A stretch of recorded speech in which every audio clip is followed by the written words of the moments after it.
Hi, everybody. Okay, I'm officially awake now. Okay.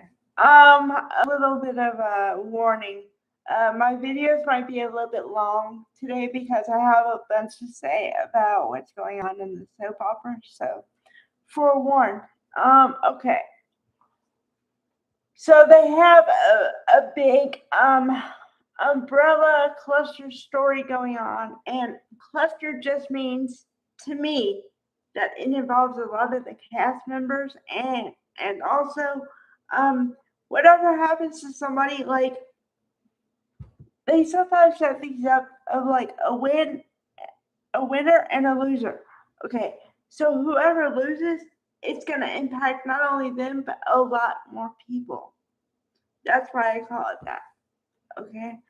And the storyline I'm talking about, for the most part, is the taking of the software and who is going to be successful in getting it back. Is Victor going to go on with his plan and basically um, mess up everybody, or is somebody going to be able to get it from him and avoid destruction? Okay. Um, Now, what's funny is everybody is kind of working together, although some people don't know it because Nikki is working with Jack and the rest of that to just say, but not really against Victor, to save Victor from himself. Okay. Um, let's see. That's number one. Number two, Kane is trying to save the information himself to prove that he can win, and I feel like he has a bone to pick with Victor all himself. So I don't know. But what's funny is Jack, who I don't know, he seems to be level headed. The reason why I'm so hesitant is because whenever I think I have somebody pegged, I'm like, oh, yeah, they're like this, they go and change it on me. So I don't know what they're actually going to be like because Jack has heart and he cares about his family and stuff, but he can and has been ruthless when he has to be. Whereas Victor is just ruthless. And he says it's for the good of his family, but sometimes I think that's just a cover up. Like he really is just ruthless. Um, I mean, it's weird because when his kids are involved, he's all about it. But then I tell you all the time about the different way he treats Summer and Claire, and they're both his grandkids. So there's your division for you right there. Um, okay. So then I guess, although I sound like I'm really hesitant today, but I'm not. I promise you, I'm not. I'm just trying to remember everything I saw and trying to put it in context of like what I remember the storyline from before and the next piece. Okay. So remember on New Year's Eve, we saw Lily and Kane, right? And I was all excited because I thought they were going to get back together. And I said I was hesitant at first with that couple because, um, they were kind of young when they got together, and I wasn't really sure if the writing was going to go and put them back together or not. And I said that I was a fan of Kane and Phyllis at first, but then I also said that Kane might be using Phyllis to get whatever he wants and then gonna discard her, which I'm not a fan of that either. So, I didn't know which way they were gonna go. But then with the last interaction they had from New Year's, I'm like, okay, so they're back together. Well, I was wrong. But I gotta say, I don't know if, and see, this has been a thought for me for years.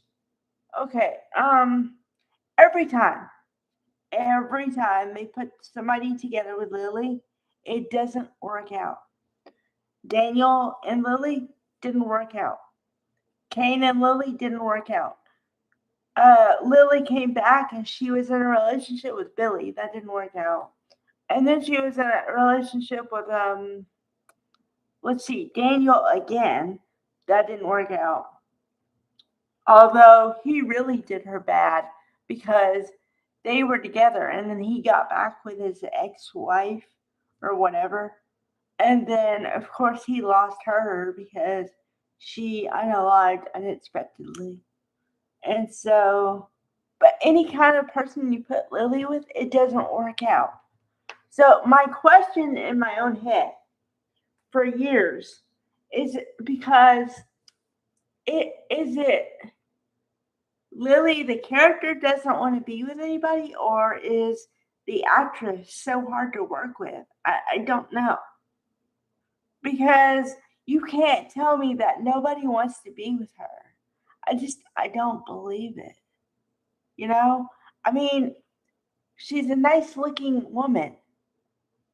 There's nothing inherently wrong with her. So why is it so hard for her to have a relationship? And okay, before you go saying stuff, I am perfectly fine with people being single if that's what they want to be. I am not a proponent of you need a man to be complete, to be successful, yada yada. Okay, I'm not about that.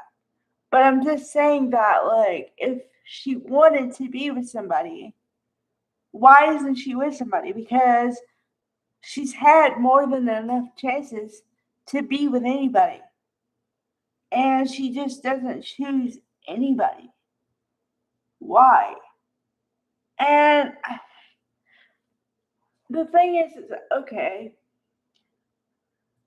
speaking about just Kane and her for a second, I could understand why she would be hesitant about the relationship because of apparently whatever he did to her in the past.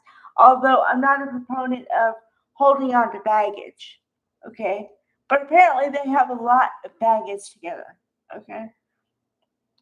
But if you really love somebody, you should be able to put all that baggage away, or at least work through it with each other and not just throw away the, the thing, the relationship, or the possibility of a relationship. But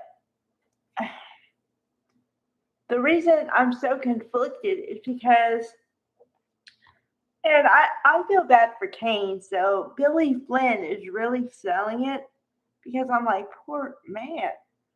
Okay, he's trying to pour his heart out to her, and she's not hearing one word of it. It's like, why? What's wrong? And she's like, you always do this. You always like the second I'm nice to you, the second I smile, the second I whatever, you just have to take it and turn it into something it's not, and yada yada. And I'm like, woman, please. I mean, the poor man. And I'm never like poor man. Okay, I'm more like get over yourself. But but he's trying to pour his heart out, and she's like, no, and then stomping all over it. But then I have a little bit of hope because there was a scene after this where she tells him, I'm gonna go. I have to get away. And I'm gonna see the kids. So then he's trying to say, well, I can see the kids with you. No, I have to do it alone. So then she walks away.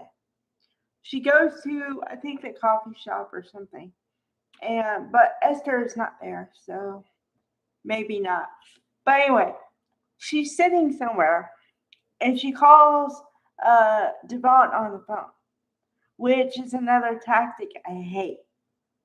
Why do you have people talking to other people and you don't see the other half of the conversation is beyond me. Um, but she's talking about I'm gonna be out of town, but if you could cover for me, I can still work wherever I am, yada yada. Okay, so she hangs up the phone. So after she hangs up the phone, then they go into flashback of something they just had today. And I'm like, oh, maybe she's thinking about it. Maybe her being so defensive is a defense mechanism to like stop herself from being hurt or whatever. Or she's so convinced she's gonna get hurt that like her immediate reaction is no and repellent, you know? I don't know. But I don't know. That's what I'm saying.